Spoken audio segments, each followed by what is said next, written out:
Hello दोस्तों, कैसे हैं आप। आज की कहानी का नाम है थप्पड़। रात के 11 बज रहे हैं। सुबह चिंटू और पिंकी का स्कूल भी होता है। मुझे उनका टिफ़िन रेडी करने के लिए सुबह 5 बजे उठना होता है। मैं सोने जा रही हूँ। मैं आपका खाना लगा कर टेबल पर रख देती हूँ। गरिमा ने अपने पति अखिलेश से सहज लहजे में फ़ोन पर कहा। वो जानती थी कि अगर उसने पत्नी का हक समझाते हुए अखिलेश को जल्दी घर आने को कहा तो वो फ़ोन पर ही चिल्लाना शुरू कर देगा। मेरे आने तक जागती रहना, गरम पराठे ही सेक कर देना, मैं कोई ठंडा खाना नहीं खाने वाला, अखिलेश ने कहा। पर उसको पर आपको समय का ध्यान भी तो रखना चाहिए। घर से बाहर इस वक्त आप ज़रूरी काम तो कर नहीं रहे होंगे, दोस्तों के साथ ही मौज कर रहे होंगे। मैं थोड़ी देर आपका और इंतज़ार करूंगी, फिर सो जाऊंगी, गरिमा ने स्वस्थ रूप से कहा। रात 12:30 बजे अखिलेश घर आता है। फ्लैट था, इसलिए किसी प्रकार का डर नहीं था। कैमरे लगे थे, 24 घंटे की सिक्योरिटी थी, इसलिए गरिमा ने मेन गेट अंदर से लॉक नहीं किया था। अखिलेश दरवाज़ा खोलकर अंदर आता है। डाइनिंग टेबल पर ढकी हुई खाने की थाली देखकर जोर से चिल्लाता है, गरिमा उठाओ अपना ये खाना और दोबारा गर्म करके लाओ। उसकी आवाज़ से गरिमा तो जगी नहीं, पर अखिलेश की माँ अपने कमरे से बाहर आकर कहती है, कब से सो गई है बहू, लाओ मैं ही खाना गर्म करके ले आती हूँ। बहू को तो तेरी कुछ फिक्र नहीं है पति ने खाना खाया या नहीं, पर वो महारानी खा पी कर घोड़े बेच कर आराम से सो गई। अब मुझे ही इस उम्र में अपने बेटे का ध्यान रखना होगा। अखिलेश की माँ विमला जी बोली, और अपने बेटे को समझाने की बजाय उन्होंने उसे और भी भड़का दिया। अखिलेश गुस्से से लाल पीला होता हुआ गरिमा के पास गया और सोए हुए ही उसका हाथ खींचकर उसे उठाया और जोरदार थप्पड़ उसके गाल पर जड़ दिया। मैंने तुमसे कहा था ना मेरा इंतजार करने को, तुम सो गई कैसे। पति के लिए गर्म खाना तक नहीं लगा सकती, यही संस्कार दिए तेरे माँ बाप ने। जाओ अभी गर्म खाना परोसो, अखिलेश ने कहा। रात 11:30 बजे तक मैं आपका इंतज़ार कर रही थी, फिर गर्म पराठे सेक कर कैसरोल में रख दिए थे। मैं बहुत थक चुकी हूँ, आज काम वाली भी नहीं आई थी। बच्चों के लिए एग्ज़ाम चल रहे हैं, उन्हें पढ़ाना भी होता है। अगर इस वक्त आप बाहर से मेहनत करके आए होते तो मैं बेशक आपका इंतज़ार करती, पर आपने तो वैसे भी दोस्तों के साथ ड्रिंक के साथ स्टार्टर के नाम पर काफ़ी कुछ तो खा लिया होगा, तो पूरा खाना खाकर ही आना चाहिए था ना।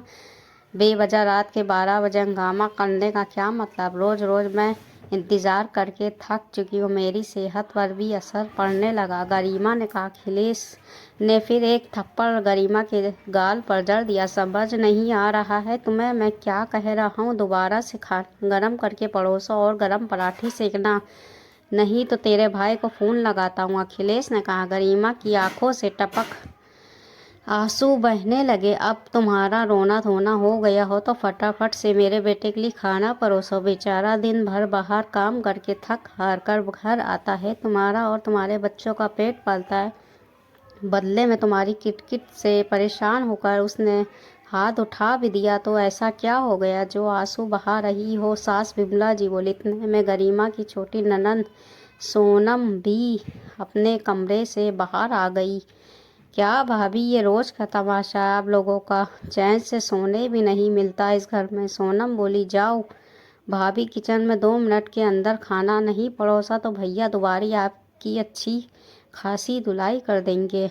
गरिमा आंसू पोंछती डाइनिंग टेबल पर रखी थाली किचन में ले जाती है, पराठे के लिए दोबारा से आटा लगाती है और एक तरफ स्टोव पर सब्जी गरम करने रखती है। बेटा जल्दी घर आया कर, ना आते ही बहू को 2 बार थप्पड़ मार दिए कि दिन में सारी कसर पूरी कर लेगा का।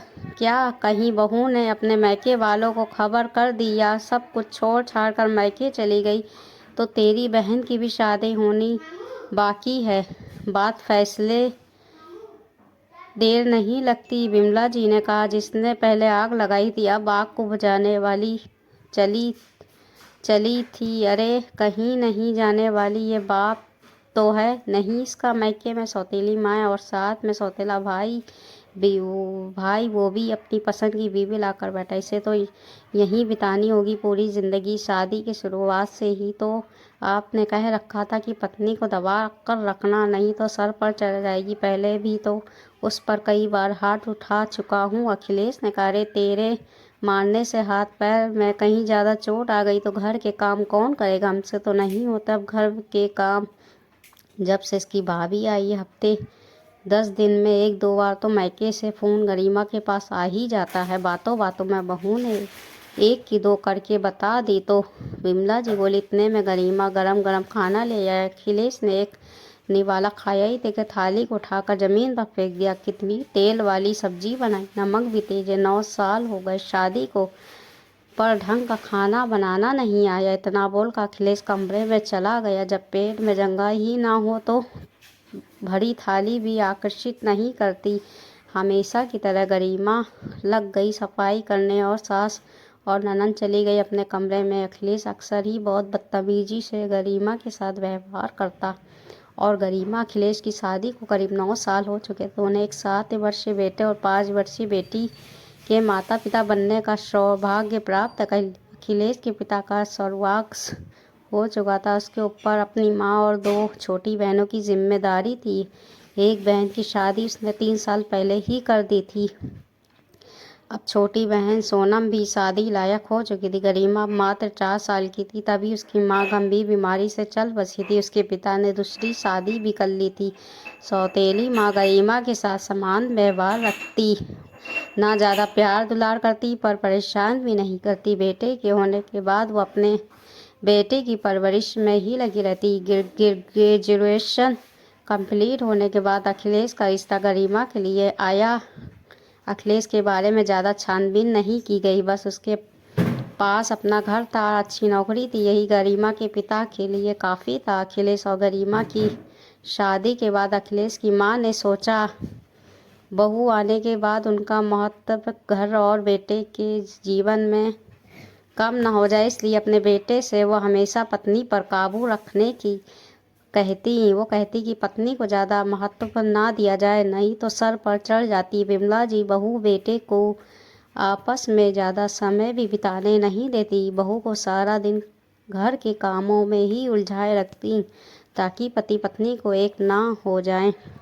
अखिलेश शादी के बाद भी दोस्तों के साथ खाने पीने में ही समय बिताता, रोज़ देर घर आता। विमला जी बेटे को समझाने की बजाय बेटे को ही बहू के खिलाफ भड़काती। गरिमा घर की नौकरानी बनकर रह गई थी। दोस्तों अब हमको इजाज़त दीजिए, कल फिर इसी कहानी के साथ हाजिर होंगे पार्ट 2 के साथ। तब तक के अपना ख्याल रखिएगा, दुआओं में याद रखिएगा। अल्लाह हाफिज़।